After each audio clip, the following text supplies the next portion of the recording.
Hello, I'm Neil, And I'm Daniel. and this is our Hyperloop prototype for ME190. As you can see, our Hyperloop prototype uses an LN298 driver board connected to our Arduino, and it uses a temperature sensor called LM35 to measure the heat given off by the driver board. So we have two motors on this robot, and these motors will generate the heat for the driver board. What's important to note is that we chose this driver board because it has an open heatsink, so it was easy to apply the temperature sensor. And we connected the driver board using the IN1, IN2, IN3, and IN4 inputs, and we connected that to our Arduino using inputs 5, 6, 10, and 11. And one thing is that the important thing is that you need to have the ground wire connected to your Arduino ground, otherwise the circuit will not be complete. And our temperature sensor is connected to the power and ground on the Arduino, and it uses analog input 1. So in order to operate the motor at various voltages, the pins need to be hooked up to the Arduino pins that can do PMW signals. So in this case, the Arduino can do that on pins 3, 5, 6, 9, 10, and 11.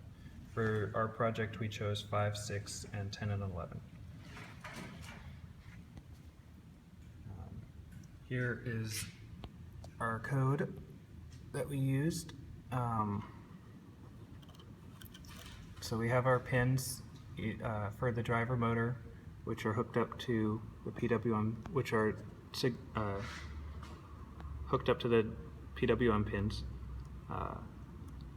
We have our temperature sensors going to be hooked up to analog 1 in our case. It can be changed to any of them.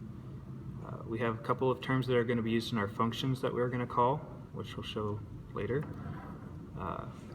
Here's our setup. We set up our control to have a KP value of 4, KI value of 1, a KD value of 0. We found this to be the best in our case to get a response, but these values can be changed and tinkered with testing.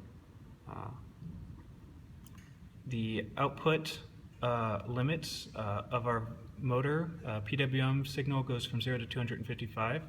So in this case, that would mean it would go from 0 to 9 volts as the maximum. If our thing tries to calculate anything higher, it'll go directly back down to 9 volts, and if it tries to calculate anything lower than 0, it'll go back up.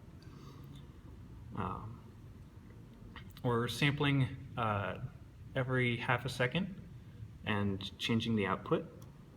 So we've set all the pin modes for the motor driver to be an output.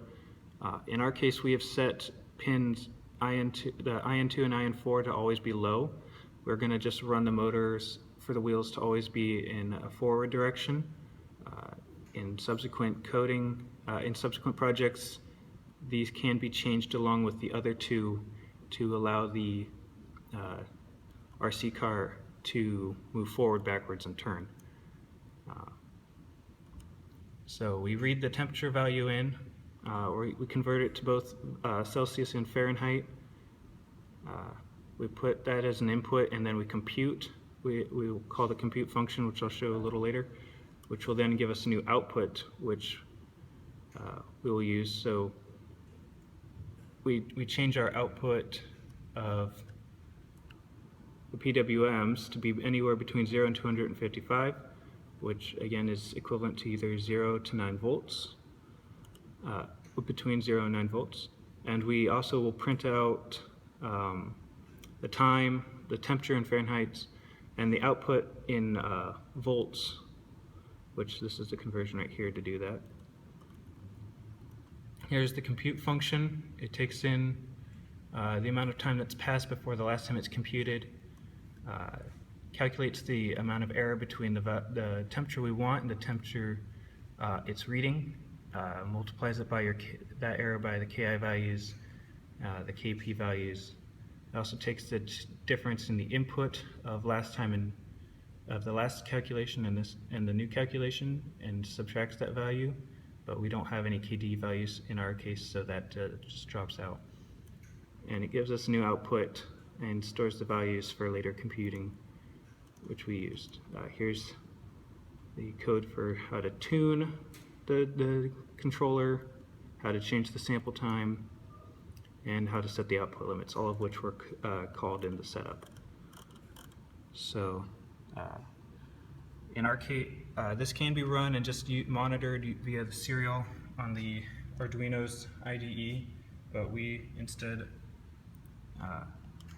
have created a little MATLAB function which will allow us to store the data and graph it. But Yeah, we're just going to run the serial monitor for this video. Yeah, this MATLAB logging was created through our homework assignment that allowed us to gather data from serial monitor that was outputted by the PSOC. So it's based off of the UART bridge. So now I'm going to hook up the Arduino. And we will demonstrate the operation of the robot with its controller. Right, so we've set the power source to 9 volts, and so we'll reset the Arduino once it's set to 9 volts. Yeah. We'll reset the Arduino's calculation.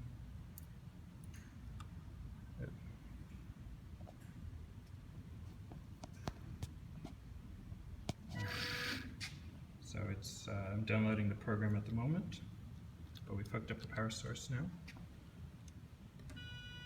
Oops. You can tell it's a prototype because we haven't really bolted anything down. So this allows us a lot of customization. But now we see data coming in, the voltage is rising steadily, and we're reading in, on the left is the amount of times in seconds that has passed. In the middle is our temperature in Fahrenheit, and on the right is the voltage. And you can see and hear that the wheels are spinning faster and faster as it is trying to raise the temperature of the driver board. We've also tried to calculate an optimal controller using the MATLAB PID tuning, but we will show in the data in our report that the PID tuning did not give us a controller that would work in our time scale. Yeah, the value, the temperature and voltage levels rise at an extremely slow pace. So we want the vehicle to actually be able to run before it stops to cool off. We weren't getting that. It would take a long time for it to get to the temperature we want. So as you can see, the has reached its maximum voltage. It can't go any higher, and the temperature is increasing.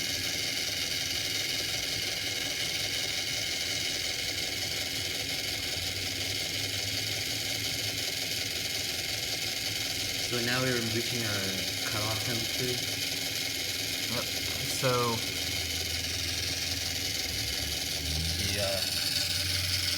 the vehicle should now soon start to respond to the fact that we've reached our target temperature. Since it's so close, it will maintain its voltage, but it will eventually start rising above the temperature.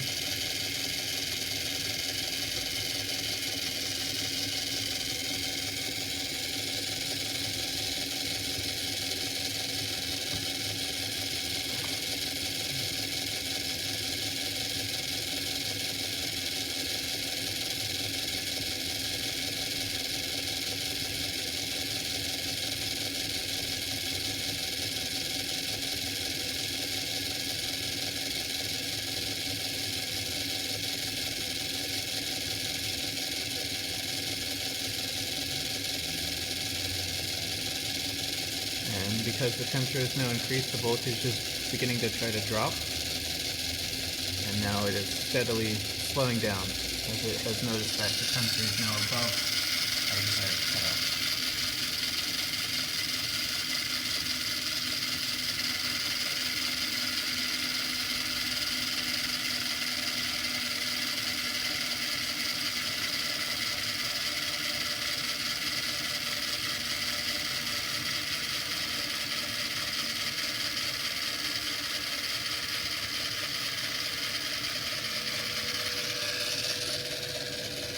Now, even though the voltage is decreasing, the temperature does continue to increase. This is because the response of the driver board is extremely slow. It takes over 3 minutes for it to heat up properly, and it takes even longer for it to cool down. So we would most likely need to include a fan to our design in subsequent models. Or we can try to take off the heatsink so we can have a faster response.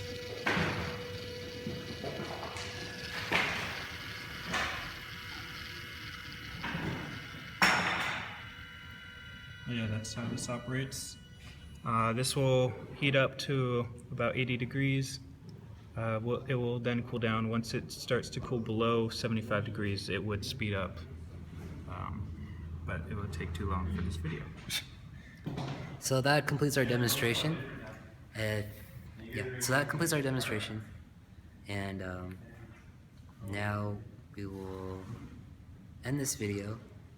So this has been a presentation by Neil And Daniel.